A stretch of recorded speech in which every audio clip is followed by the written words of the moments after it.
Amado Deus e eterno Pai, mais uma vez, Senhor, nos colocamos em Tua santa e augusta presença, Senhor.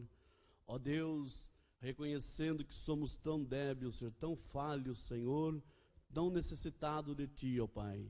Por isso estamos aqui pedindo a Tua graça, a Tua bondade sobre cada um de nós, ó Pai. Principalmente a mim, que reconheço que sou muito falho diante de Ti. Mas também eu reconheço o poder do perdão, o poder da reconciliação. Por isso confessamos a Ti todos os nossos pecados, todas as nossas incredulidades, Senhor, porque o Teu sangue é que nos faz limpo, ó Pai. Venha abençoar nesta manhã, esta reunião, a qual está sendo abençoada. Ó Deus, continua nos abençoando, a exposição da Tua palavra também, Senhor. Todos que estão presentes, aqueles que estão pela internet ou irão ouvir pela internet, que o Senhor possa dirigir a palavra aos profundos corações, Senhor, nesta manhã. Pai querido, Pai maravilhoso, faça isso, ó Deus, em nome de Jesus Cristo nós pedimos para a Tua glória. Amém, Jesus. Amém. Fabiana.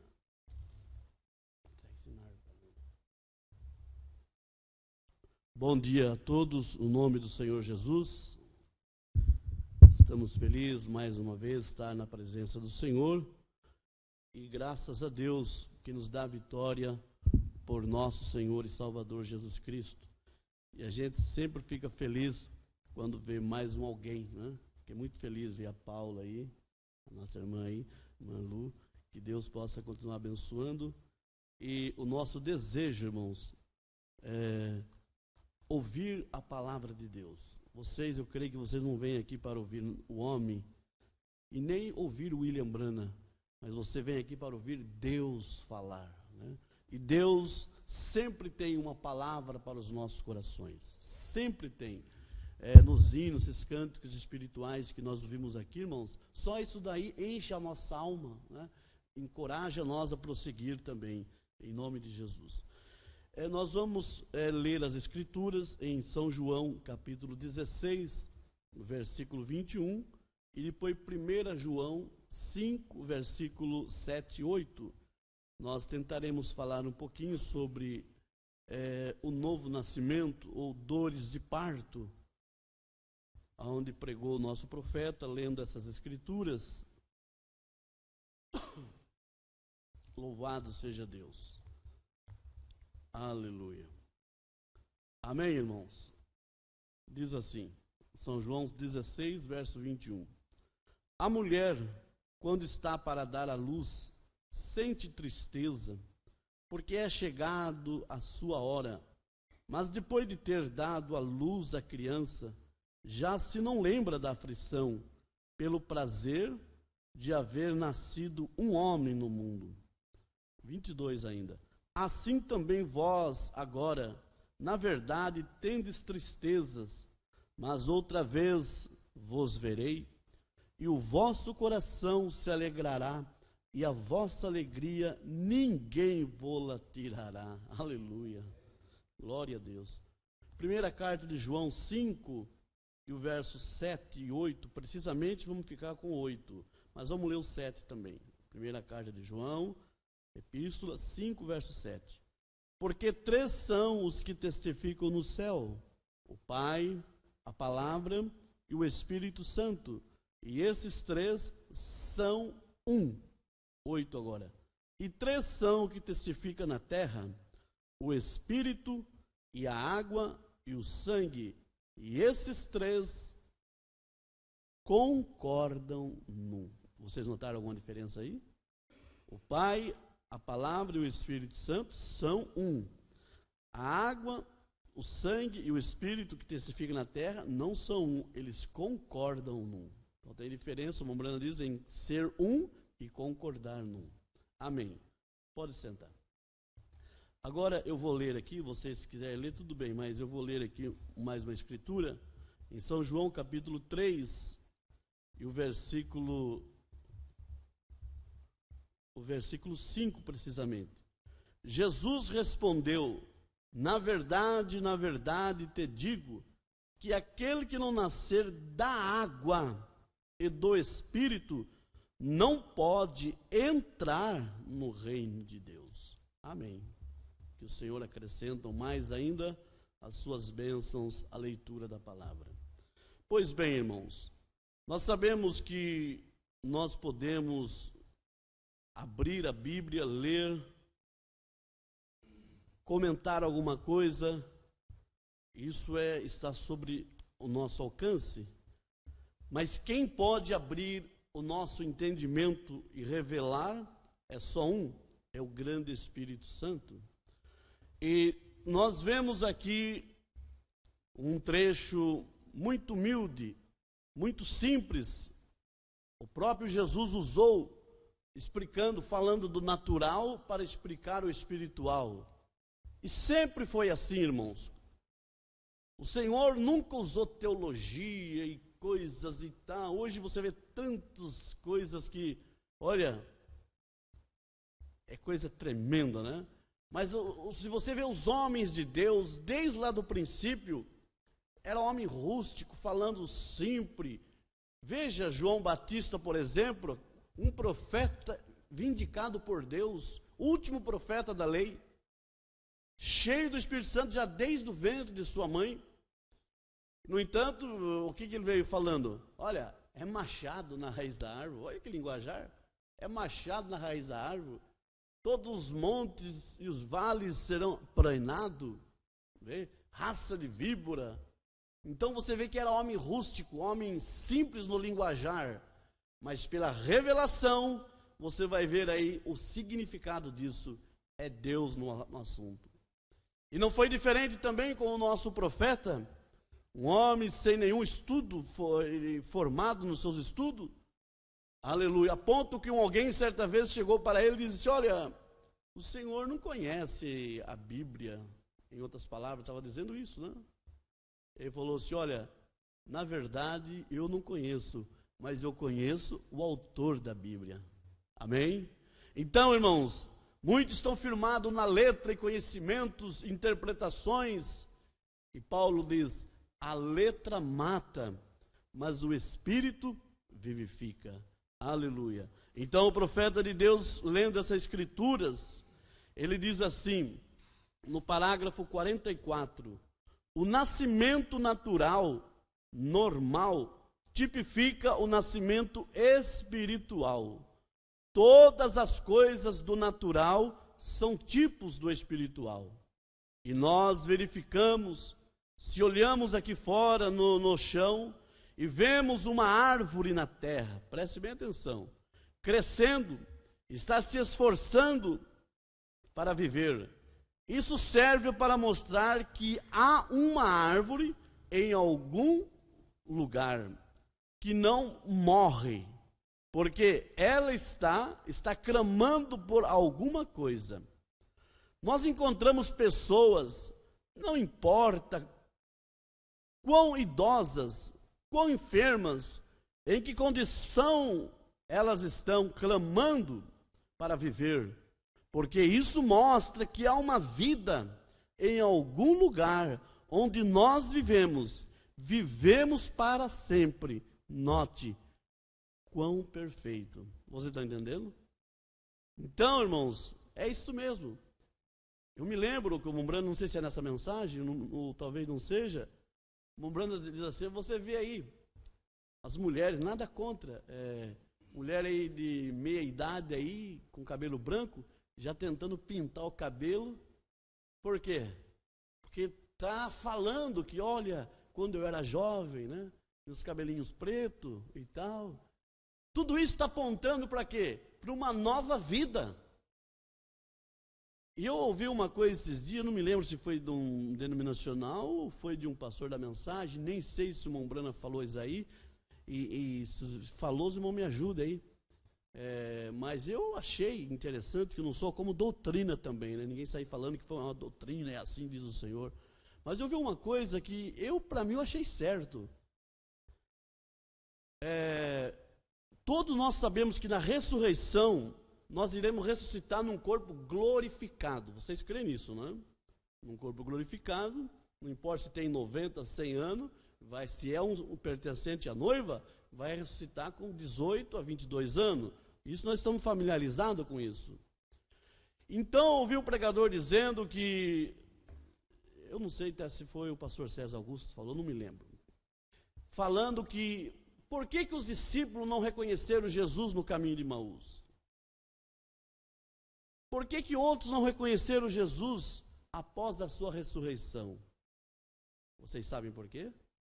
Porque nós sabemos que ele ressuscitou num corpo, não naquele corpo velho mais, mas num corpo já glorificado. Ele não ressuscitou com aquele corpo de aparência de 50 anos, embora ter 33 anos, mas ele foi moído.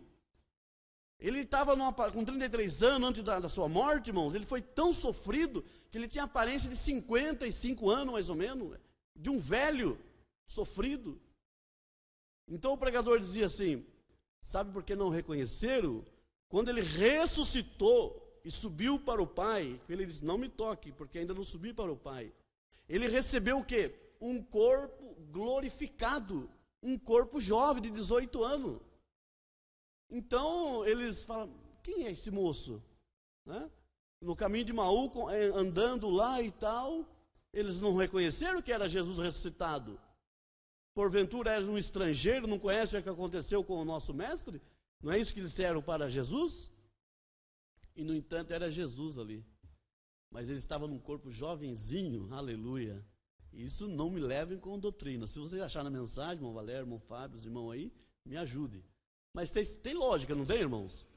Porque nós iremos ressuscitar na ressurreição, eu creio em nome de Jesus, num corpo jovem, não num corpo de 50 anos, 50 e poucos anos, ou 100 anos. Jovem. Nosso Jesus não poderia ser diferente também? Amém. Pois bem. Então ele diz assim, eu vou repetir. Elas estão clamando para viver, porque isso mostra que há uma vida em algum lugar, onde nós vivemos para sempre. Note quão perfeito. Veja, agora, em 1 João 5:7, creio que se não estou enganado, isso diz o que nós lemos. 3 são que testificam no céu: o Pai, a Palavra e o Espírito Santo. Esses 3 são um.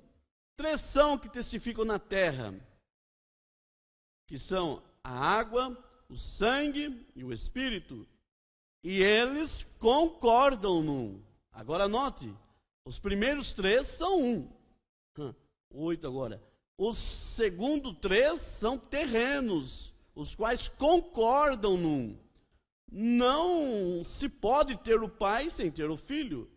Não se pode ter o Filho sem ter o Pai, sem ter o Espírito Santo. Porém, pode-se ter a água sem o sangue, e o sangue sem o Espírito. Você está entendendo? Então, para você ter o Pai, você tem que ter o Filho. E para você ter o Filho, tem que ter o Espírito Santo. Para ficar completo a coisa, né? Então, nós cremos numa trindade, como Brana diz, mas não de pessoas distintas, de ofícios de Deus. Então, para você ter o Pai, tem que ter o Filho. E para ter o Filho, tem que ter o Espírito Santo, que é o próprio Pai. Então, vira tudo em torno de uma unidade. É como a água. A água, é uma água. Mas ali tem 3 elementos. Ela é gasoso, sólido e líquido. Mas é água. Se não tiver esses 3 elementos, não é água. Você está entendendo, irmãos? O ovo, a casca clara e a gema. Você não pode ter uma clara e falar assim, tem um ovo completo aqui. Não. Pois bem, deixa para lá. Agora veja só. Então, para você ter o Pai, você tem que ter o Filho. E para ter o Filho, tem que ter o Espírito Santo. Então, esses 3 são um. Agora, na terra, irmãos, é diferente. Ele diz aqui, você pode ter a água e não ter sem ter o sangue. E o sangue sem o Espírito. O que ele está falando aqui? Eu penso através de nossas eras, provou que isso é verdadeiro. Água, sangue, Espírito. Isso está falando justificação, santificação e o batismo com o Espírito Santo. Isso tipifica, ou faz, ou reticência, ou um antitipo, vê? O qual se tira o nascimento natural. Veja, quando uma mulher ou qualquer coisa para dar à luz, para o nascimento, a primeira coisa que acontece, a ruptura da água, o nascimento normal. A segunda coisa é o sangue, e então vem a vida, água, sangue e espírito. E isso constitui o nascimento natural. Vocês estão entendendo, irmãos? E assim é no campo espiritual. Veja, é água, justificação pela fé, crendo em Deus, recebendo-o como seu salvador pessoal e sendo batizado. Segundo, é a santificação do espírito, em que Deus limpa o espírito de todos os elementos do mundo e o desejo do mundo. E então o Espírito Santo entra e dá o novo nascimento e enche esse vaso santificado. Vê? Há poucos dias aqui Deus deu para nós a palavra sobre um novo Espírito. Vocês se lembram disso, né? Eu creio que foi Ezequiel que falou, Jeremias, acho que foi Ezequiel, o profeta Ezequiel que falou. O irmão Brana tomou essa escritura. Ele diz, Deus não pega o seu Espírito Santo e já coloca em nosso espírito, em nós. Não, Ele não faz isso. Primeiro, o que Ele faz? Ele dá para nós um novo Espírito. E o irmão Brana diz, esse novo Espírito que Ele dá para nós, não é o Espírito Santo. É uma mudança de natureza. Vê? Ele mudando essa natureza, pondo um novo Espírito, aí Ele coloca o Espírito Santo. E você liga isso com uma mensagem, o sinal, eu creio que o parágrafo 43, mais ou menos ali, o Mambrana falando sobre o batismo de Jesus, ele fala, quando o Espírito Santo desceu sobre Jesus, ali eram as duas naturezas, Jesus representando o Cordeiro de Deus, e aquela pombinha representando o Espírito Santo. Então ele diz assim, você vê o Espírito Santo, combinou com a natureza do Cordeiro, então pôde descer. Ele prossegue dizendo, você já imaginou o Espírito Santo descendo sobre um lobo? Uma pessoa cheia de ódio, cheia de rancor? O Espírito Santo não desce sobre essa pessoa. O que ele está dizendo? Então tem que ver uma mudança de natureza. Você está vendo? Está notando, irmãos? Então primeiro Deus coloca um novo Espírito, essa natureza velha é mudada, vê? E nesse novo Espírito, Ele coloca o seu Espírito Santo, aleluia. Que coisa maravilhosa. É lindo, irmão, por isso que é bom ter profeta, né? Aleluia. O profeta de Deus vem trazendo coisas, me faz lembrar tudo, olha, parece que a gente até foge aqui do tema aqui, mas Deus sabe de tudo. Me faz lembrar daquele moço, você lembra, já falamos sobre isso? Chegou para o irmão Brana, o senhor me casa? O senhor faz o meu casamento? O irmão Brana diz, não, eu não posso fazer seu casamento. Mas por que, irmão Brana? Por quê? Porque você possui a natureza do seu velho pai. O seu velho pai possui a natureza do velho pai dele. E seu pai judiou muito da sua mãe. Ele tinha uma natureza muito ruim.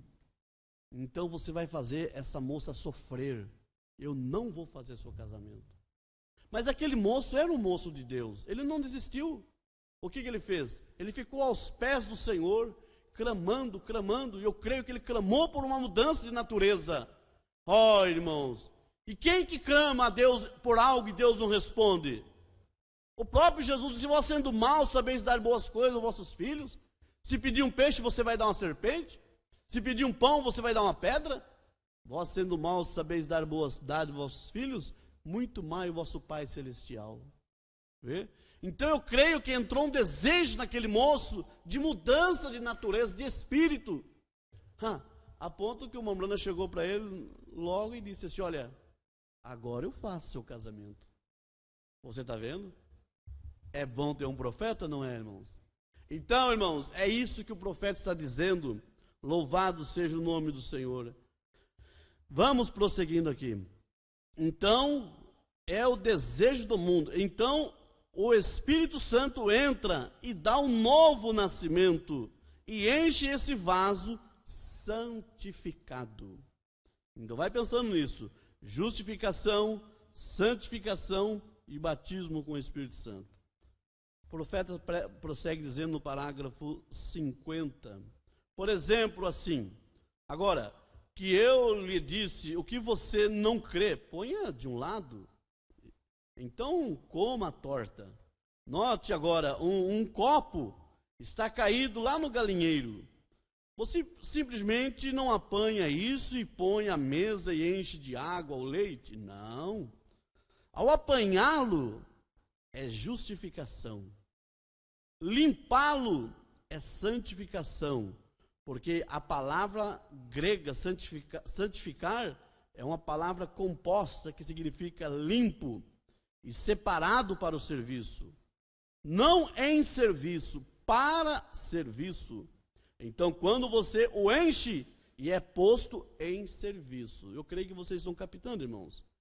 Então, o próprio Jesus disse em São João capítulo 15, eu creio que é o verso 2 ou o verso 3, vós já estáis limpo pela palavra que eu vos tenho falado. Então eles estavam preparados para o serviço. Você está notando? O vaso não estava cheio ainda. Eles estavam limpos, quer dizer, santificados. Ao tirar do galinheiro esse copo, tudo sujo ali, ele foi justificado, ele foi resgatado. A você vir e aceitar o batismo em nome de Jesus Cristo, o Mombrano diz, tudo o seu passado é perdoado, é apagado, lançado no mar do esquecimento. Mas a velha natureza ainda continua. Nós temos que prosseguir a santificação, quer dizer, a limpeza. O que nós lemos aqui em São João 3:5? Aquele que não nascer da água e do Espírito. Água, que água, irmãos? A água do batismo? Não, a água do batismo não limpa ninguém. A água do batismo é uma justificação, mas é a água da palavra. A palavra de Deus, conforme você vai lendo, entrando e buscando a santificação, a palavra vai limpando, tirando as escórias. Veja, é isso que a palavra de Deus faz, irmãos. Por isso Jesus olhou para os seus discípulos, não diz, vocês já estão cheios do Espírito Santo, não. Vocês já estão limpos, santificados, a casa já está limpa. Agora ele precisava dar o terceiro passo, aonde infelizmente Judas não pôde alcançar. Veja, então veja, desculpem isto, agora não para ferir, aí é onde você, peregrino da santificação, nazarenos, falham em caminhar até o Pentecoste. Vocês foram limpos pela santificação, porém quando estavam prontos para se pôr em serviço, pelos dons de falar em línguas e outras coisas, vocês rejeitaram isso e caíram de novo no galinheiro. Estão vendo? Agora, isto é que acontece, isto sempre faz isso. Agora, não para criticá-lo agora, mas apenas eu quero tirar isso do meu coração, e isso está queimando em mim, desde que estive aqui, de modo que é melhor que eu faça. Simplesmente, se a graça de Carl e Demos e os demais, e a de vocês todos, eu tentarei fazer o melhor que puder para livrar minha alma disso. Veja, então compete a vocês o normal tipificando o espiritual. 53. Agora, nós verificamos então, e é plenamente nascido. Quando o bebê comumente, agora, quando a água rompe, você não tem de fazer muito acerca disso. E quando o sangue vem, você não tem de fazer muito acerca disso. Porém, quando a vida entra no bebê, você tem de dar umas palmadas, vê? E fazê-lo gritar. E isso é reticência. Agora, sem instrução. Como meus irmãos aqui são tão bem treinados nisso, a deles, porém eu tenho de forma natureza para tipificar isso. E aí está você. Foi isso que aconteceu. Precisou de umas boas palmadas para fazer chegar isto a eles. Veja, agora, você toma algum tipo de choque. Talvez não tivesse de bater nele, mas apenas chocá-lo um pouco. A própria ideia de ele estar nascendo alguma vez fará isso. Agarre-o, sacuda-o. Se ele não começar a respirar, bata nele um pouco. E então ele grita em línguas desconhecidas, para si próprio, eu suponho. Porém, ele de qualquer maneira, ele está fazendo um barulho. Eu creio que vocês estão entendendo, não é, irmãos? Então, quando rompe a bolsa d'água ali da mulher, né, que está abaixo da luz, não tem que fazer muito. Quando sai o sangue, não tem que fazer muito. Mas quando sai o espírito, a vida, ali tem o que fazer, né? Então, geralmente os médicos dão umas palmadinhas, porque tem que levar aquele susto, o espírito de vida, aquela criança recebe o fôlego de vida. É isso que o profeta está falando. Olha como o natural explica o espiritual. Isso é coisa tremenda, irmãos. E penso que um bebê nasce apenas sem vida, sem nenhum som, nenhuma emoção. Esse é um bebê morto. Vê? Esse é o problema com a igreja hoje, o sistema. Nós temos muitas crianças nascidas mortas, isso mesmo. Elas precisam de uma surra do evangelho, veja, e assim para acordá-las, para trazê-las assim, de modo que Deus possa soprar nelas o fôlego da vida. E agora, nós encontramos que isso é tão verdadeiro, é teologia rude, porém é a verdade de qualquer maneira. Vê? Assim, note, no nascimento de uma semente, a velha semente tem de morrer antes que a nova possa nascer. Assim, portanto, a morte é dura a qualquer hora. Deste modo, é dolorosa, é aflitiva. O nascimento é a mesma coisa, porque você está trazendo vida ao mundo, e é doloroso. Jesus disse que sua palavra era uma semente que um semeador saiu a semear. Agora todos temos conhecimento disso, e quero ensinar isto como uma lição de escola dominical, porque é domingo. Note então, esta palavra sendo uma semente, porém lembre-se, a semente está somente produzindo uma nova vida quando ela morre. Vê? E essa é a razão porque foi tão difícil para aqueles fariseus compreenderem nosso Senhor Jesus Cristo, porque eles estavam sobre a lei, e a lei era a palavra de Deus em forma de semente. Porém, quando a palavra se fez carne e se tornou não lei, mas graça.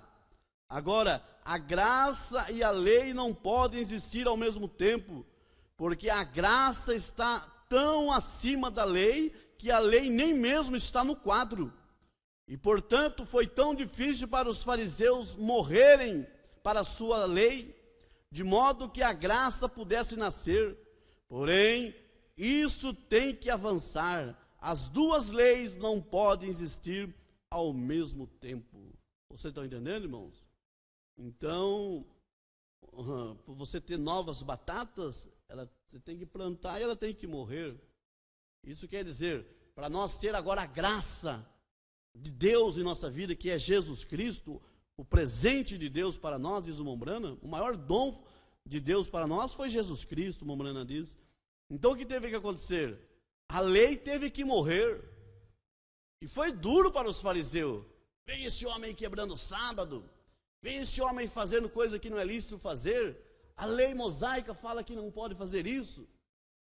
Foi difícil, irmãos. A morte é difícil, é dolorosa. Mas se a lei não morresse, não podia produzir graça. Você está entendendo? Quando João Batista estava em cena ali pregando no Jordão, o arrependimento, ele foi o último profeta da lei. A lei e os profetas da lei duraram até João. Então João, ele foi obrigado pela lei de Deus, ele tinha que ser morto mesmo. Herodes mandou matar e não sei o que e tal. Mas era Deus no assunto também, irmãos. Porque não pode ter a graça e a lei ao mesmo tempo. A ponto que João disse assim, olha, importa que ele cresça e eu diminua. Quer dizer, que eu saia de cena agora e a graça entra. Então a lei morreu e a graça nasceu. Jesus Cristo, que coisa maravilhosa. Vamos prosseguir mais um pouco. Temos mais 5 minutos, 7 minutos. 60. Não pode existir uma lei que diga que você pode atravessar esse semáforo e outra que diga que você não pode atravessá-lo. Uma diz que você pode e uma diz que você não pode. Elas têm de ser uma lei de cada vez. Talvez você pudesse tê-lo atravessado, cautela, atravessá-lo, porém, dessa vez está vermelho. Pare, está vendo? E assim não pode existir duas leis ao mesmo tempo. Ou é vermelho, ou é verde. Né? Se tiver vermelho, não passe. A lei está falando não passe. Se tiver verde, a lei está falando passe. Eu creio que vocês são espiritual, estão entendendo o que o profeta está dizendo. Agora, nós notamos que sempre, meu pensamento agora para você, é que requer dor, aflição, desconforto. Veja como aqueles fariseus morreram para aquela lei, através de dor, aflição, desconforto, porém, tem de ser. Agora, nós encontramos que a chuva que produz frutos sobre a terra, nasce, como o poeta diz, nos campos do trovão, em céu rotos e recortados. Porém, se não tivéssemos o trovão e os céus rotos e recortados, a pequenas gota destilada de chuva que foi levantada dos oceanos e destilada do sal, não nasceria.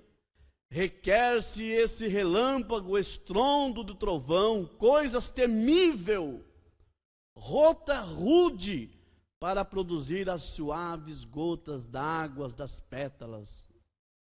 Requer-se dor para produzir para produzir nascimento. Requer-se morte, e à medida que as nuvens morrem, a chuva nasce, porque a chuva é parte desta nuvem. Uma tem de cessar, de modo que a outra possa existir. Que quadro lindo, irmãos. Vocês estão entendendo? Louvado seja Deus. Vamos lá. Agora, meus irmãos aqui, alguns deles seriam capazes, eles poderiam lhes dar todas as leis dessas coisas. Eu não posso. Agora passamos a uma coisa diferente, só por uma pequena prova. Eu acho que, olha só, eu acho que uma das flores mais bonitas, todas têm suas próprias ideias sobre elas. Porém, eu acho que a flor mais bonita que praticamente já vi, e lá no leste, nosso lírio d'água. Quantos já viram um lírio d'água? Não é simplesmente nada como ele, para mim. Porém, você notaram o que esse lírio d'água teve que ser? E eu me lembro do que Jesus disse: olhai para o lírio, como ele trabalha e fia. Porém, eu vos digo que Salomão, em toda a sua glória, não se vestiu como qualquer deles. Porque a glória de Salomão e sua pompa era toda artificial. Porém, o lírio, em sua beleza, é vida que está tornando belo, não alguma cobertura artificial, pintura. Veja que coisa. Do mesmo modo que nossas mulheres, Eu não acho que você tenha de ter todo este verde. Você sabe, os cílios postiços, você sabe, salientes desta maneira, e toda essa manicure, ou não, eu misturo essas coisas por todas as suas face, para tornar bonita. Bonito é com bonito se procede. Se você acrescentasse um pouco de Atos 2, versículo 4, misturasse isso junto, o pequeno João 3,16, isso superaria qualquer coisa de MacFactor. Já tentou preparar? Está vendo? Seu esposo a amará mais. Todos os demais o farão. Tenho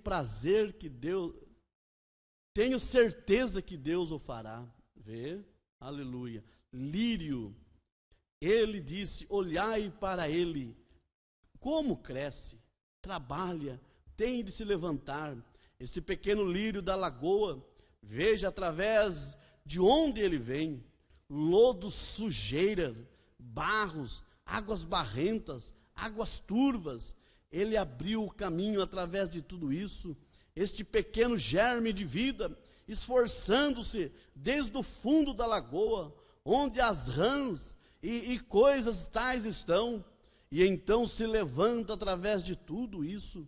Porém, quando chega a presença do sol, aleluia, ele nasce. A pequena semente se abre repentinamente para a vida. Ele não pode fazer isso até que passe por todo esse processo. Ele tem de se levantar através disso. Isso é o que faz isso. É porque o sol, ele próprio, é o que está puxando. E quando ele se põe completamente acima de todas as águas turvas e sujeira e coisas tais, então ele está tão feliz. Ele simplesmente distribui sua vida livremente. E é uma bonita vida quando ele chega à presença daquilo que está puxando para fora. Aleluia. Louvado seja Deus. Já estou encerrando com isso, irmãos. Eu acho que esse é um bonito tipo da vida cristã, quando algo está puxando para fora do mundo, até que um dia você nasce exatamente na sua presença, pelo Espírito Santo. Que bonito. Tentar ajudar, você matará. Vê? Se você tentar puxar aquele lírio ali, você vai matar. Tem que ser por natureza. O sol tem que puxar aquilo. Quem é esse sol, irmãos? Esse lírio somos nós. Vê onde você estava. Quem te puxou? O sol da justiça, Jesus Cristo. Como um pintinho quando está nascendo, você sabe, já reparou num dos pequeninos, bem no topo do seu biquinho, ou qualquer pássaro que nasce do ovo, ele está amadurecendo esta velha casca de ovo, as velhas partes internas dos ovos, tem de compor, e ele tem de tomar seu biquinho e raspar de um lado para outro, até que rompa a casca. Nós chamamos isto de abrir caminho bicando, lá em Kentucky, de onde venho. Abrir caminho bicando. Nunca descobrimos uma maneira melhor, está vendo? Está vendo? Por quê? É a maneira provida por Deus. Tente ajudá-lo, você o matará. Quebre a casca dele, ele morrerá, está vendo? Ele tem que labutar, forçar, irromper. Você está entendendo, irmãos? Está falando de um nascimento. Tenta ajudar no pintinho nascer ali, você mata ele. Isso quer dizer que a salvação é individual. Eu não dou salvação para minha esposa, ela não dá para mim. Você não dá para o seu filho, nem seu filho dá para você. Você tem que operar a sua salvação, isso é individual. Não é porque sou filho de pastor, você é filho de pastor ou de algum ministro, que você tem a salvação. Isso pode te ajudar, mas você não tem a salvação por isso. A salvação é uma experiência com Deus, você e Deus. Isso é tremendo, irmãos. Aleluia. É assim que um cristão tem de fazer. Não é que alguém simplesmente apertando-lhe a mão aceitando você. Você tem de se pôr ali até morrer, apodrecer e nascer no reino de Deus. É a maneira provida por Deus. Você não entra por um livro, ou por apertar mão, ou se unir e se encher, puxar para baixo. Você pura e simplesmente tem de escapar da velha casca. Note, jamais descobriram melhor maneira. Veja isso aqui agora. Nós descobrimos nenhuma maneira melhor para um bebê obter o que ele quer, além da maneira de Deus. Veja só, para isso. Agora, quando esse bebê nasce, você pode instalar ali uma campainha, aqui ao lado do seu bercinho, e dizer: meu filhinho, eu sou um teólogo no método. Eu li livros sobre como criar um bebê. E eu lhe digo, você é uma criança moderna. Você nasceu num lar moderno, por um pai moderno. Quando você estiver com fome, ou precisar da mamãe ou de mim, basta tocar a pequena campainha aqui, tá? Vai entendendo bem. Isso não funcionará. A única maneira que ele pode obter o que quer é pedir chorando. Essa é a maneira de Deus. Então, tanto faz do filho do bilionário que nasceu, ou do pobrezinho lá embaixo. A maneira que Deus proveu para ele pedir coisa é chorar. A mãe não aguenta ver uma criança chorando, já vai ver o que é mamar, vamos dar mamar. É uma dorzinha, vai procurar. É isso, não é, irmãos? Então, irmãos, os homens tentam colocar suas teologias, suas interpretações, e poderíamos seguir aqui o profeta levando para o lado espiritual e vendo esse modernismo de que está hoje aí nas igrejas. Por isso que o Mombrana diz, Lutero veio, pregou a sua mensagem, depois de 3 anos que ele pregou e tal, a igreja morreu. Veio santificação com Wesley, pregou santificação, daqui a pouco a igreja morreu. Veio os pentecostais falando em língua, tudo era Deus, mas passou 3 anos e pouco, a igreja morreu. Irmãos, e nós? Eu creio para nós não tem mais nada além dessa palavra. Vida ou morte? Quer ter vida? Esteja na palavra.